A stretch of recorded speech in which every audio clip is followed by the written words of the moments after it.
Ready to break free from crypto silos and move your digital assets where they need to be. First, open your Revolut app and navigate to the crypto section by tapping the crypto icon at the bottom of your screen here. You'll see your crypto holdings. Select the specific cryptocurrency you want to transfer to Kucoin. Now, tap the send button. You'll be prompted to enter the recipient's crypto address. This is where Kucoin comes, and so minimize Revolut for now.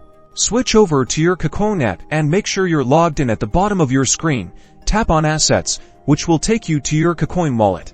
Next, select Deposit. Choose the same cryptocurrency you're transferring from Revolut. This is crucial to avoid losing your funds.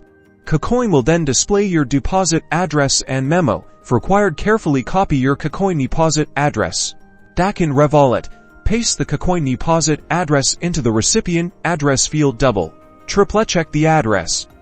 Even a single wrong character can result in permanent loss of funds. Also, check for any memo or tag requirements from Kucoin and include them. If necessary, Revolut will display the estimated transaction fee, which varies depending on the cryptocurrency and network congestion. Finally, confirm the transaction. You might need to complete a security verification step, like entering a passcode or using two-factor authentication. Once confirmed, the transfer is initiated. The time it takes for the crypto to appear in your Kucoin account depends on the specific cryptocurrency and network conditions. You can track the transaction status on the blockchain using the transaction hash provided by Revolut, and that's it. You've successfully transferred crypto from Revolut to Kucoin.